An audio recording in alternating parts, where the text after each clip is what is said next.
This is Real News Media TV, coverage you can trust. Please like, share, subscribe, and hit the notification bell. Select all for daily news updates. Good morning, my Real News Media TV family. Thank you so much for tuning in this morning, and I'm wishing for everyone a wonderful and a productive day.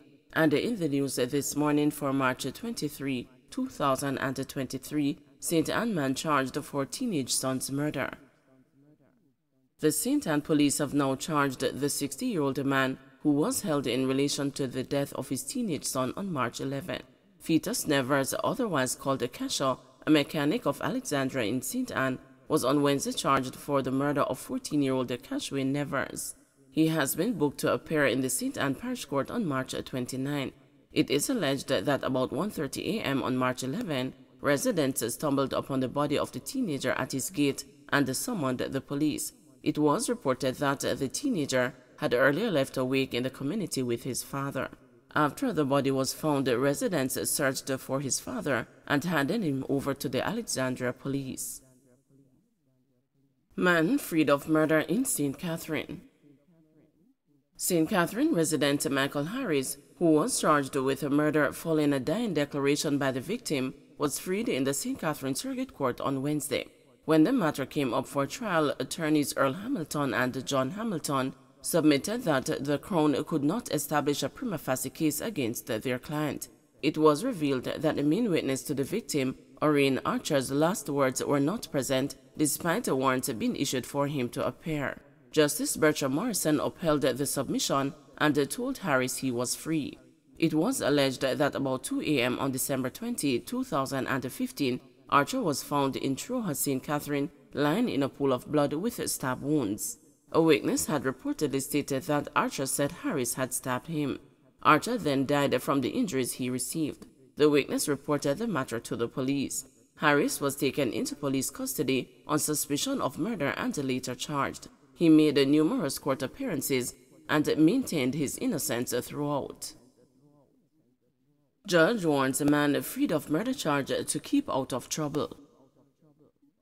A Kingston man was given a stern warning by a parish court judge to keep out of trouble and avoid the courts after he was freed of murder and the gun charges.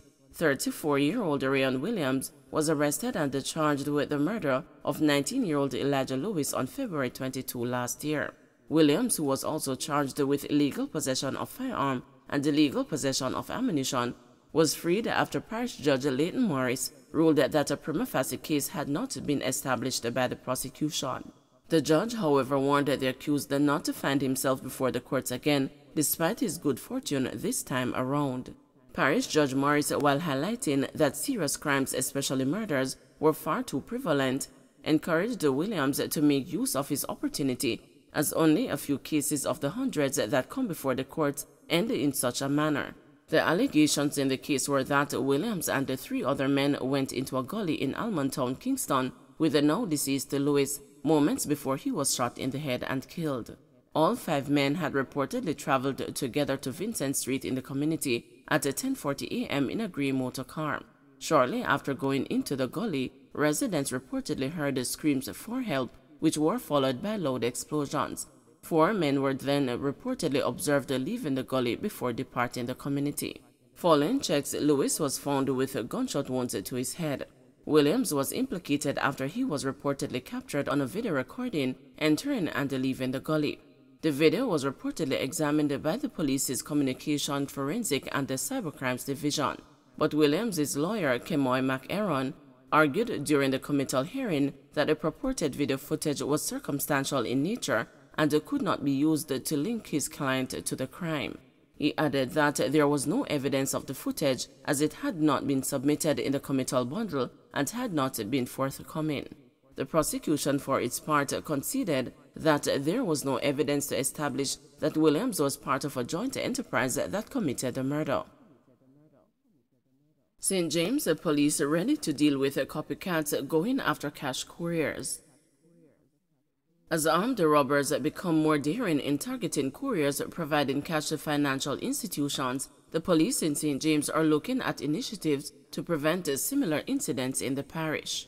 Officer in charge of operations at the St. James Police Division, Superintendent Aaron Samuels, told the news that his team is on alert as they are aware that there are criminals who may want to copy what they see happening in other parishes. There are always copycats, and the fact is, we are in a dynamic field of security, so it is possible that persons may try these things, said Samuels, as he noted that St. James is already having its issues in terms of unwelcome violent situations. In recent times, we had the break-in at the High-Low supermarket, similar to what was being done across the country. We have had cases where bars have been broken into and the gaming machines are targeted, and we recognize that it could be an island-wide syndicate as well, added Samuels. In early February, thieves made off with more than $8 million in cash from an ABM in Darlington, Westmoreland. Most recently, heavily armed thugs made off with more than $23 million after ambushing members of the security team who were about to service ABMs in Portmore, St. Catherine. This came less than a month after a similar attack was carried out on security guards, also in Portmore. In that incident, $10 million was taken from the security guards, with one guard fatally shot. On Tuesday, a security guard was assaulted in the early hours of the morning as men tried to steal cash from an ABM in Mandeville, Manchester. According to Samuels, the St. James Police would be working to ensure that they are ready to respond adequately and in a timely, efficient manner to any attempt to rob cash couriers in the parish. It is highly likely that something of this sort can happen, but we are trying our best to get our members trained and prepared to ensure to deal with this sort of situation, he said. We have the capacity. We may not be exactly on spot, but we will try to respond as quickly as possible and to put our systems in place to ensure that we can address those issues, said Samuels, who urged the security companies to examine their procedures in moving large amounts of cash. The security companies may have to change how they operate. We believe they need to have support for the armored units while they are delivering. So when members are inside these armored units and they can't see properly what's on the outside, there needs to be a team that supports them. When the couriers come out with the money, they would already be protected by persons on the outside who would then signal that it is clear to come out. And if an attack is imminent, they would have more persons to defend themselves from a 360 view than just the two persons, added Samuels. He told the news that the police are ready to assist in patrolling these spaces, although it is dependent on other situations that can occur. Constitutional Reform Committee members announced. The process to reform Jamaica's constitution has started with the launch of the Constitutional Reform Committee. Prime Minister Andrew Holness announced the committee members on Wednesday afternoon during a press conference at the office of the Prime Minister. Minister of Legal and Constitutional Affairs and the committee chairperson, Marlene Malahou-Fort, while noting that the panel will meet formally next week Wednesday, said the work has started in earnest with the settling of the terms of reference and an extremely ambitious timeline. I'm grateful that all committee members have committed to working to achieving the goals along the way. I'll tell you this, the next formal meeting of the committee will be next Wednesday in this location. I commit to keeping the nation abreast, not only through media engagement, but also with statements in the Parliament. So do stay tuned.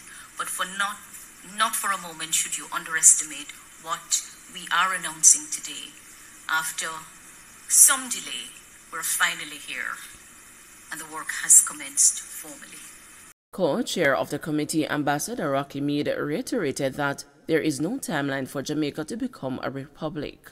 We have a very ambitious timeline, and the Prime Minister said it as well. Remember, the Prime Minister also indicated that when we take the matter to referendum, we can't predict the outcome. So we are setting an ambitious timeline for the work that will get us to the point of putting the matter to the people, and then when the people decide, we'll know exactly what the actual timeline for transition is. Don't forget to like, share, subscribe, and hit the notification bell. Select all for daily news updates.